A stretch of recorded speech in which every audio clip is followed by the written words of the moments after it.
Because of a Hollywood movie, everyone is talking about nuclear weapons. So today, I'm going to take you to the only two places in the world where nuclear weapons were used. An American airplane dropped one bomb on Hiroshima. I am going to take you to Hiroshima and Nagasaki. This video will not make you sad. It will make you happy by the end.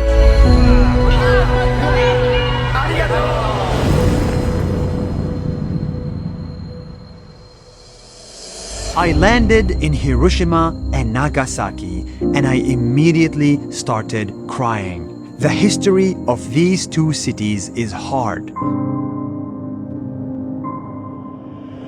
On the 6th of August, 1945, at 8:16 a.m., exactly when people were going to work, exactly on this spot, 500 meters up, here, a nuclear bomb dropped by the United States exploded in the air.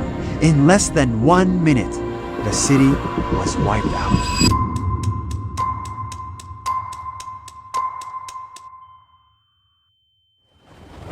Nothing was left standing except for this building. And the bomb did not discriminate. 70,000 people died, innocent people. The same thing happened here in Nagasaki. 3 days later, another nuclear bomb was dropped, wiped out another 70,000 people, and melted the whole city. This is so gruesome that we don't even know how many people died.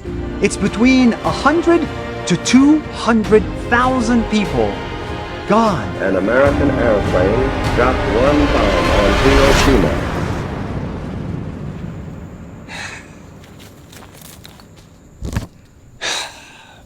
I'll be honest with you. If I was Japanese today, I would hate America. I would hate anything to do with Americans. Dropping a nuclear bomb twice is too much. Even Oppenheimer himself, the guy who invented it, thinks the same. Hiroshima was far more costly in life and suffering, inhumane, than it needed to have been. But here is what surprised me. I went around Hiroshima and Nagasaki looking for people who hate America, and I couldn't find any. I even asked nuclear attack survivors. This is what they said. Do you hate America? No, yes. It's very difficult. I hate the leaders at the time who decided to drop atom bombs. But I don't hate the ordinary Americans. They don't hate because, according to them, and this is important, peace does not flow from hate. And peace is what they want.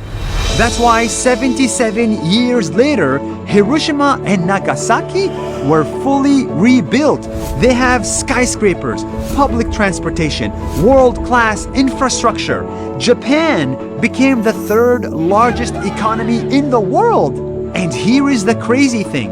In both cities, I saw so many American businesses, Starbucks and McDonald's opening stores. I saw young kids learning English at school. Nice to meet you. Nice to meet you too. Yes! English, amazing! Without any hate for America or the past. You like America? You hate America? Yes. You like America? And in those two cities, the government built a museum to remember the past because it's important. You would expect the museum to be called the War Museum, the Tragedy Museum, the Anger Museum. No. You know what they called it instead? The Hiroshima Peace Museum.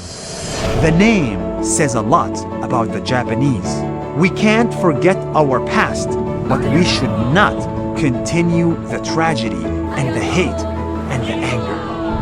Inside this museum, I could not stop tearing up. Tears of sadness, but also tears of joy. Joy at how far we have come in just one generation. Today, the US and Japan have the best relations ever. Trade, tourism, and culture. Even the US President Obama came to Hiroshima to call for peace. The United States and Japan forged not only an alliance, but a friendship that has won far more for our people than we could ever claim through war. But today, we still don't have peace. Between Ukraine and Russia, Israel and Palestine, India and Pakistan, it feels like these conflicts will never end. They lasted for decades and will go on for decades more. But if there is one thing we can learn from Hiroshima, Nagasaki, Japan, and the US, is that time heals. Time heals people. Time heals nations. Countries that used nuclear weapons no longer see a point in fighting each other. I don't hate the ordinary Americans.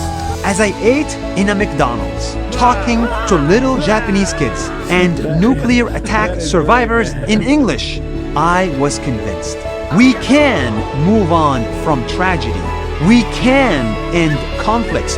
We can end hate. We can become better humans. But most importantly, we can build a world without any nuclear weapons.